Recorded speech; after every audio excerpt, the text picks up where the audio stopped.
सबसे बदनाम कहानी।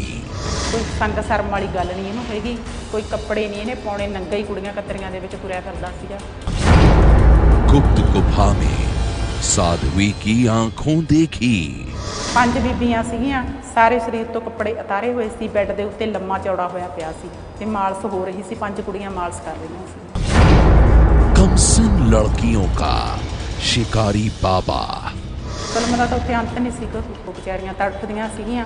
बाबा जी ने मैनू ऐ कहा, बाबा जी ने मैनू ऐ कहा, मैनू ऐ कीता, मेरे नाल ऐ कीता, मेरे नाल ऐ कीता।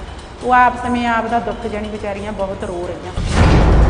मसाज और सेक्स के लिए हनीप्रीत का जाल। वो हनीप्रीत लाउंदी सी हत्थ जाके भी इस कुड़ी नूं लेके आ, वो कुड़ी हनीप्रीत लेके जांदी सी आप उहदे कोले। जो करदी सी बाबा जी दे मूहरे हनीप्रीत ही करदी सी। हनीप्रीत तो बिना तां पैर भी नहीं सी चकदा बाबा। दलाल हनीप्रीत, अय्याश बाबा। सानू इस गल्लां दा पता लग्या भी इत्थे गंद दा घर है, ये सच्चा सौदा नहीं लुच्चा सौदा सीगा। राम रहीम के कांड की कहानी, साध्वी की जुबानी। साध्वी बलात्कार कांड में राम रहीम जब से जेल की सलाखों के पीछे पहुंचा है, हर दिन हो रहे हैं नए नए खुलासे। हर दिन खुल रहा है बाबा के एक एक कांड का राज। मगर पहली बार बलात्कारी बाबा के बारे में उसी के डेरे में रहने वाली एक साध्वी ने जो खुलासा किया है, उसने सारे शहर में फैला दी है सनसनी। देखिए अय्याश बाबा की गुप्त गुफा में साध्वी की आंखों देखी राम रहीम की यह सबसे बदनाम कहानी। बलात्कारी बाबा राम रहीम की ये सबसे बदनाम कहानी है। वो कहानी जिसका पहली बार खुलासा करने जा रही है ये साध्वी। ये वही साध्वी है जो सिरसा के डेरे में कई साल रही है। ये वही साध्वी है जिसने वहां राम रहीम की अय्याशी को बेहद करीब से देखा है और अब अपनी वही आंखों देखी ये जस का तस सुनाने जा रही है।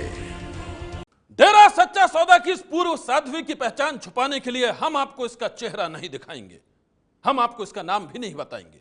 लेकिन बलात्कारी बाबा के डेरे में रहते हुए इसने वहां जो देखा है उसकी पूरी कहानी बेहद सनसनीखेज है।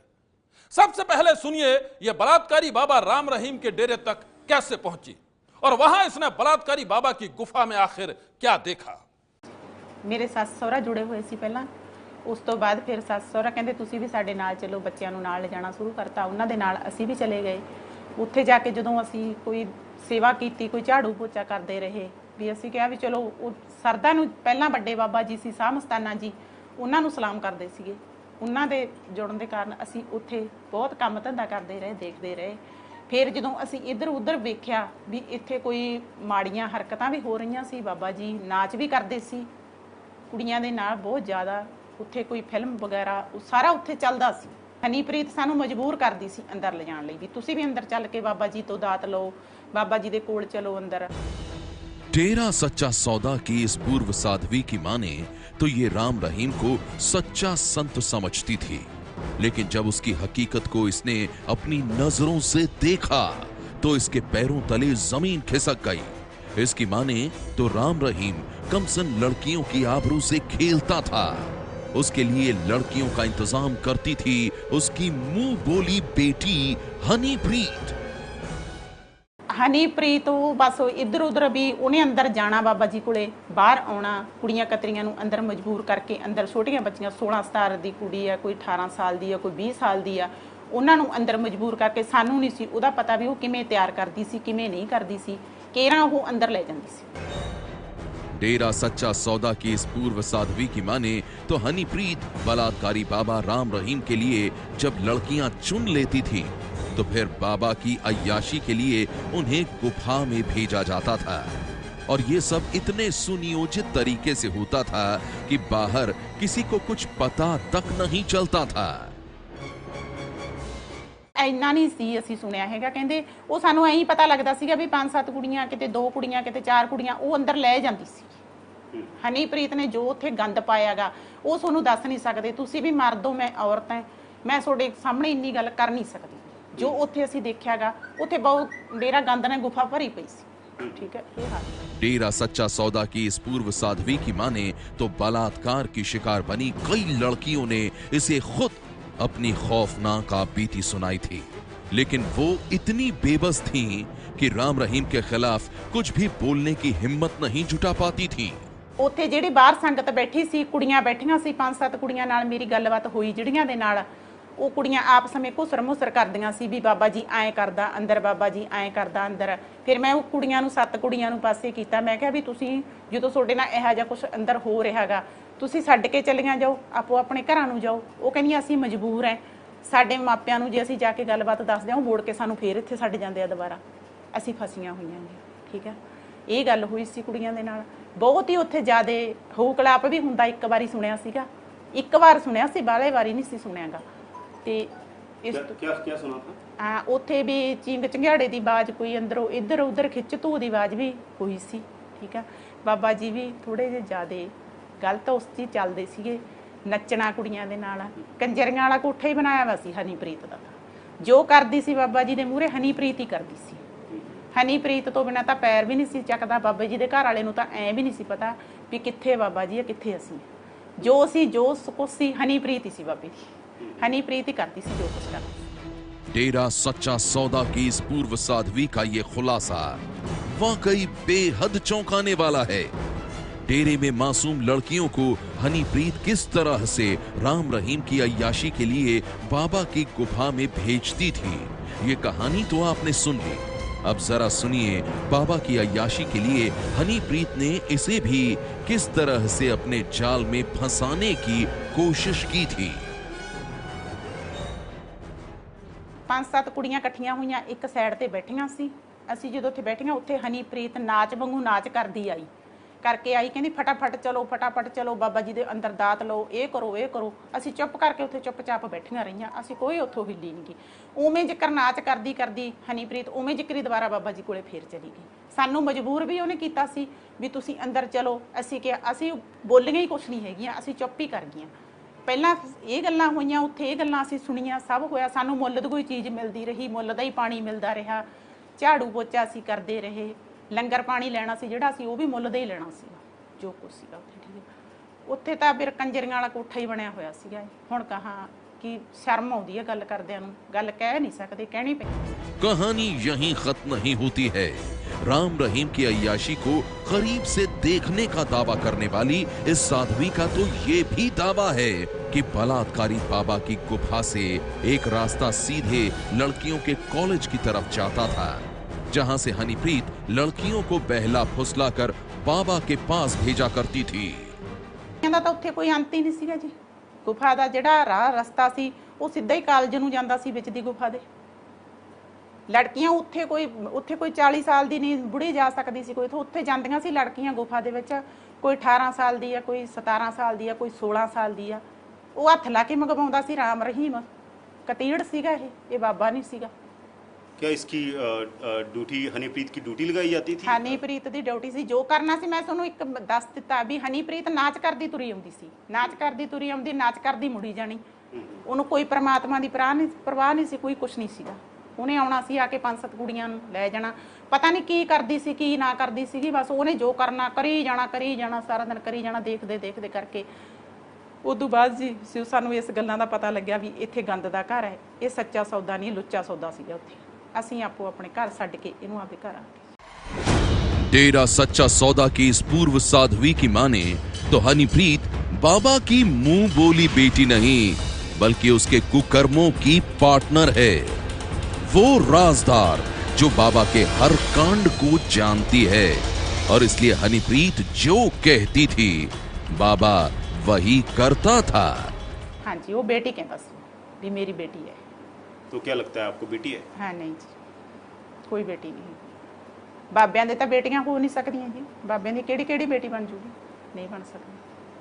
ਹਨੀਪ੍ਰੀਤ ਦੋਸ਼ੀ ਸੀ, ਉਦੋਂ ਦੋਸ਼ੀ ਬਾਬਾ ਸੀ। तब इसके पास कोई डेजिग्नेशन था? तब इसके पास कोई औहदा था कि हाँ ये प्रधान है किसी चीज की, मेंबर है, चेयरमैन है? ਜਿਹੜੀਆਂ ਵਿੱਚ ਬੁੜੀਆਂ ਬੋਲਦੀਆਂ ਸੀ, ਕੋਈ ਉਹਦੇ ਕੋਲੇ ਆਉਦਾ ਨਹੀਂ ਸੀ, ਕੁਛ ਨਹੀਂ ਸੀ। ਉਹ ਬਸ ਕੱਲਾ ਕਹਿੰਦੀਆਂ ਸੀ ਵੀ ਇਹ ਬਾਬਾ ਜੀ ਦੀ ਪ੍ਰਧਾਨ ਹੈ, ਵੀ ਜੋ ਕੁਛ ਇਹਨੂੰ ਬਾਬਾ ਜੀ ਕਹੂਗਾ ਇਹ ਉਹੀ ਕਰੂਗੀ। ਜੋ ਕੁਛ ਬਾਬਾ ਜੀ ਨੂੰ ਇਹ ਹਨੀਪ੍ਰੀਤ ਕਹਿੰਦੀ ਸੀ ਬਾਬਾ ਜੀ ਉਹ ਕਰਦਾ ਸੀ। ਫਿਲਮਾਂ ਵੀ ਬਣਾਉਂਦਾ ਸੀ, ਜੋ ਕੁਛ ਸਭ ਕੁਛ ਅੰਦਰ ਨਾਚ ਵੀ ਹੁੰਦੇ ਸੀ, ਸਭ ਕੁਛ ਹੁੰਦੇ ਸੀ। ਤੇ ਪਰ ਮੰਨ ਕੇ ਚੱਲੋ ਵੀ ਉੱਥੇ ਤਾਂ ਕੋਈ ਅੰਤ ਕਿਸੇ ਗੱਲ ਦਾ ਹੈ ਹੀ ਨਹੀਂ ਸੀਗਾ।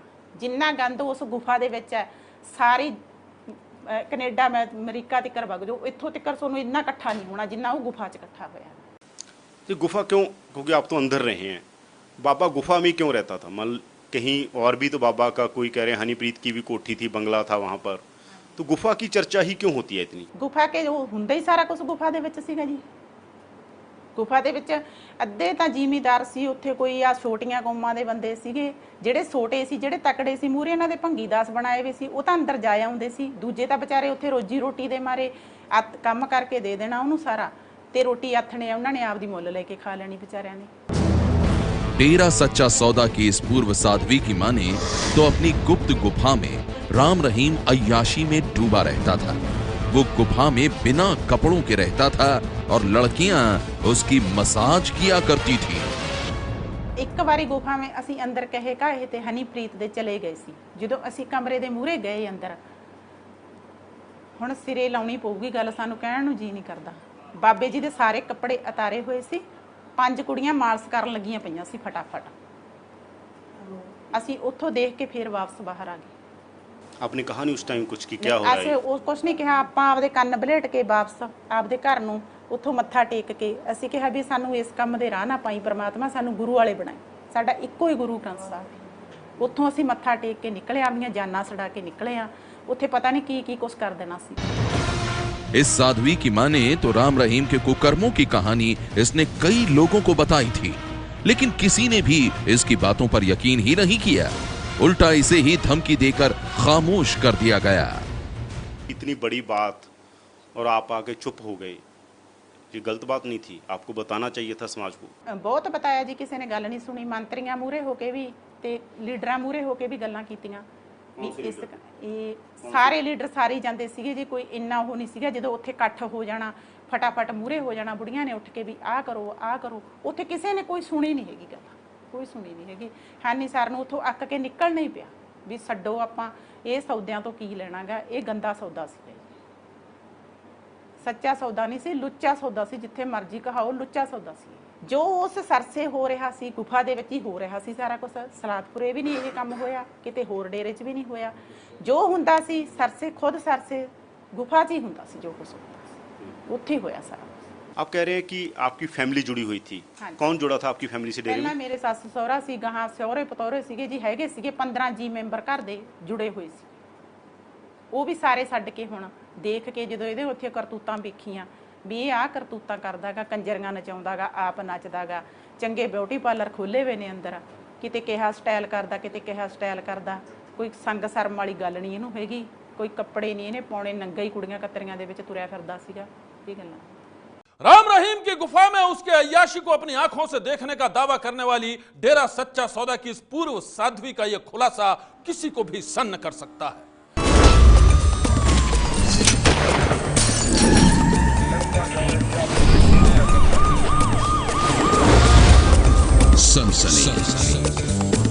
डेरा सच्चा सौदा की पूर्व साध्वी ने एबीपी न्यूज के सामने जो खुलासा किया है, उसकी कहानी किसी को भी चौंका सकती है।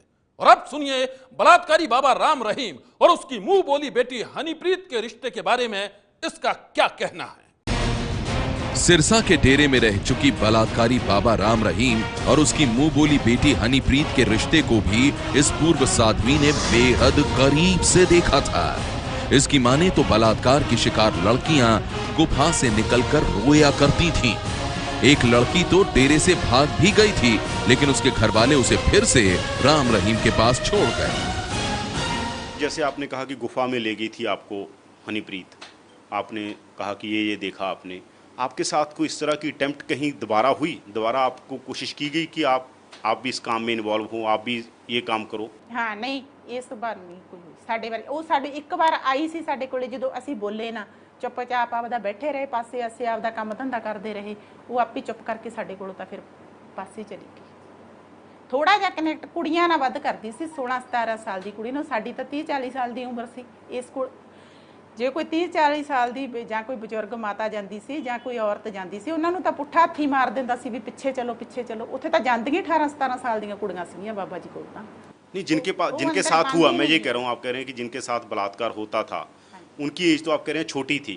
हाँ जी। जो मालवा की लड़कियां आपको मिली थी, जो रो रही थी आपके पास, हाँ जी। वो कितनी कितनी एज की थी? ਉਹ ਤਾਂ ਇੱਕ ਤਾਂ 18 ਸਾਲ ਦੀ ਲੜਕੀ ਸੀ ਜੀ, ਇੱਕ 16 ਸਾਲ ਦੀ ਸੀ, ਇੱਕ 20-22 ਸਾਲ ਦੀ ਲੜਕੀ ਸੀਗੀ। ਇੰਨੀ ਉਮਰ ਸੀ ਉਹਨਾਂ ਦੀ, ਛੋਟੀਆਂ ਬੱਚੀਆਂ ਸੀਗੀਆਂ ਵਿਚਾਰੀਆਂ। ਉਹ ਰੋਂਦੀਆਂ ਸੀਗੀਆਂ ਤਾਂ उन्होंने क्या ਮਾਰਦੀਆਂ गाथा ਸੀ। क्या सुनाई आपको? उन्होंने क्या सुनाया आपको? क्या ਉਹਨਾਂ ਨੂੰ कहानी? ਪੁੱਛਿਆ ਵੀ, ਅਸੀਂ ਉਹਨਾਂ ਨਾਲ ਗੱਲ ਵੀ ਕੀਤੀ, 5-7 ਬੁੜੀਆਂ ਨੇ ਇਕੱਠੀਆਂ ਹੋ ਕੇ, ਵੀ ਤੁਹਾਡੇ ਨਾਲ ਕੀ ਹੋਇਆ ਬੇਟਾ, ਤੁਸੀਂ ਕਿਉਂ ਰੋ ਰਹੀਆਂ ਹੋਗੀਆਂ? ਉਹ ਕਹਿੰਦੀ ਆਂਟੀ ਤੁਹਾਨੂੰ ਦੱਸਣ ਦੀ ਗੱਲ ਨਹੀਂ, ਜੋ ਸਾਡੇ ਨਾਲ ਹੋ ਰਿਹਾ ਹੈਗਾ, ਸਾਡੇ ਕਰਮ ਮਾੜੇ ਨੇ, ਸਾਡੇ ਮਾਪੇ ਇੱਥੇ ਸਾਨੂੰ ਛੱਡੀ ਬੈਠੇ ਨੇ, ਬਾਬਾ ਜੀ ਤਾਂ ਸਾਡੇ ਨਾਲ ਕੋਈ ਕਸਰ ਹੀ ਨਹੀਂ ਛੱਡਦਾਗਾ। ਹੁਣ ਅਸੀਂ ਕਿੱਧਰ ਨੂੰ ਜਾਈਏ, ਮਰੀਏ ਕਿ ਜੰਮੀਏ? ਨਾ ਸਾਨੂੰ ਘਰ ਦੇ ਚੱਲਦੇ ਨੇ, ਨਾ ਸਾਨੂੰ ਡੇਰਾ ਚੱਲਦਾਗਾ, ਸਾਨੂੰ ਤਾਂ ਗੁਫਾ ਹੀ ਬੰਦ ਕਰੀ ਬੈਠੀ ਅੰਦਰ। ਆਹ ਕੁਛ ਹੁੰਦਾ ਸੀ ਉੱਥੇ। माँ बाप को कहती थी वो कि हमने ਹਾਂਜੀ ਹਾਂਜੀ ਹਾਂਜੀ, ਉਹ ਮਾਂ ਪਿਓ ਕਹਿੰਦੇ ਮਾਂ, ਇੱਕ ਕੁੜੀ ਕੰਧ ਟੱਪ ਕੇ ਵੀ ਚਲੀ ਗਈ ਸੀ ਬਾਬੇ ਜੀ ਤੋਂ ਤੰਗ ਆ ਕੇ, ਬਹੁਤ ਤੰਗ ਕਰਦਾ ਸੀ ਉਸ ਲੜਕੀ ਨੂੰ। ਉਹ ਕੰਧ ਟੱਪ ਕੇ ਜਦੋਂ ਗਈ, ਤੀਜੇ ਚੌਥੇ ਦਿਨ ਹੀ ਉਹਦੇ ਘਰ ਦੇ ਮੋੜ ਕੇ ਦੁਬਾਰਾ ਡੇਰੇ ਦੇ ਵਿੱਚ ਹੀ ਉਹਨੂੰ ਫੇਰ ਛੱਡ ਕੇ ਕਹਿੰਦੇ ਬਾਬਾ ਜੀ ਸਹੀ ਆ, ਤੂੰ ਗਲਤ ਹੈ। ਉਹ ਕੁੜੀ ਨੇ ਬੜੀ ਧਾਹੀ ਪਿੱਟੀ, ਉਹ ਵੀ ਮੈਨੂੰ ਆਪਦੇ ਘਰੇ ਰੱਖ ਲਓ, ਘਰੇ ਰੱਖ ਲਓ। ਫਿਰ ਉਹਨੇ ਇਹ ਗੱਲ ਵੀ ਕੀਤੀ ਬੁੜੀਆਂ ਚ ਆ ਕੇ, ਜੇ ਮੈਨੂੰ ਕੁਝ ਖਾਣ ਨੂੰ ਮਿਲ ਜੇ, ਕਹਿੰਦੀ ਮੈਂ ਕੁਝ ਖਾ ਕੇ ਹੀ ਮਰ ਜਾਵਾਂ। इस पूर्व साध्वी की माने तो हनीप्रीत ने राम रहीम को उसके परिवार से भी अलग कर दिया था। ਬਾਬੇ ਜੀ ਦਾ ਪਰਿਵਾਰ ਬਹੁਤ ਹੀ ਪਰੇਸ਼ਾਨ ਰਹਿਤਾ ਸੀ। ਬਾਬਾ ਜੀ ਨੂੰ ਪਤਾ ਹੀ ਨਹੀਂ ਸੀ ਵੀ ਮੇਰੇ ਪਰਿਵਾਰ ਹੈਗਾ ਕਿ ਨਹੀਂ ਹੈਗਾ। ਉਹਨੂੰ ਵੀ ਹਨੀਪ੍ਰੀਤ ਨੇ ਤਲਾਕ ਹੀ ਦਵਾਤਾ ਸੀਗਾ। ਬਾਬਾ ਦੀ ਘਰ ਵਾਲੀ ਨੂੰ ਤਾਂ ਤਲਾਕ ਹੋਇਆ ਹੋਇਆ ਸੀਗਾ। ਉਹ ਤਾਂ ਵਿਚਾਰੀ ਰੋਜੀ ਰੋਟੀ ਕਰਦੀ ਸੀ ਆਪਦੇ ਘਰੇ, ਉਹਦਾ ਕੋਈ ਨਹੀਂ ਸੀ। ਜੋ ਕੁਛ ਕਰਦੀ ਸੀ ਹਨੀਪ੍ਰੀਤ ਕਰਦੀ ਸੀ, ਹਨੀਪ੍ਰੀਤ ਦੀ ਚੱਲਦੀ ਸੀ, ਜਿੱਥੇ ਚੱਲਦੀ ਸੀ ਹਨੀਪ੍ਰੀਤ ਨਹੀਂ करना ਸੀ ਜੋ ਕਰਨਾ ਸੀ।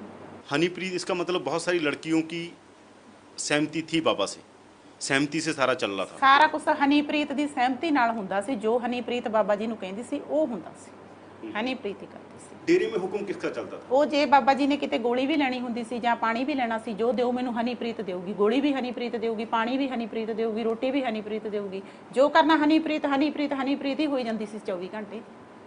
डेरे में हुक्म किसका चलता था? ਹੁਕਮ ਹਨੀਪ੍ਰੀਤ ਦਾ ਚੱਲਦਾ ਸੀ ਜੀ, ਹੋਰ ਕਿਹਦਾ ਚੱਲਦਾ ਸੀਗਾ?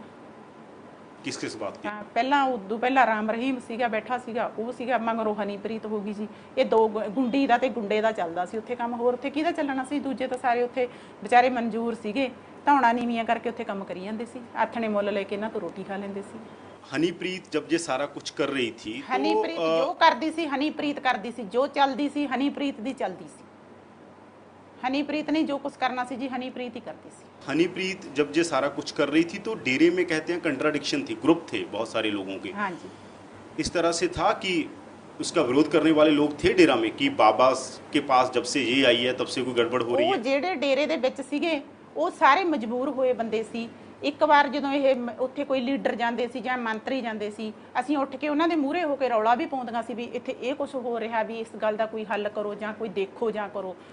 ਉਹ ਲੀਡਰਾਂ ਨੂੰ ਤਾਂ ਆਪਦੇ ਵੋਟਾਂ ਦਾ ਹੀ ਮਤਲਬ ਸੀ, ਉਹਨਾਂ ਨੂੰ ਉਹ ਜਿਹੜਾ ਬਿੱਲੀ ਪਾਪ ਬਰਲਾਪ ਹੋ ਰਿਹਾ ਸੀ ਉਹਦੇ ਤੱਕ ਕੋਈ ਤਾਲੁਕਾਤ ਨਹੀਂ ਸੀ ਉਹਨਾਂ ਨਾਲ। ਉਹ ਧਿਆਨ ਹੀ ਨਹੀਂ ਸੀ ਦਿੰਦੇ, ਸਾਡੀ ਗੱਲ ਹੀ ਨਹੀਂ ਸੀ ਸੁਣਦੇਗੇ। डेरा सच्चा सौदा की इस पूर्व साध्वी ने एबीपी न्यूज के कैमरे के सामने जो खुलासा किया है वो बेहद सनसनीखेज है। साध्वी बलात्कार कांड में अय्याश बाबा राम रहीम तो अब सलाखों के पीछे पहुंच गया है, लेकिन उसकी राजदार हनीप्रीत गायब है।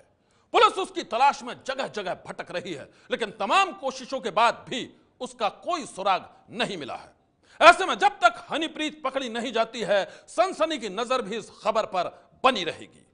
आज की सनसनी में बस इतना ही। आप रहिएगा होशियार, सन्नाटे को चीरती सनसनी फिर देगी दस्तक आपकी दहलीज पर।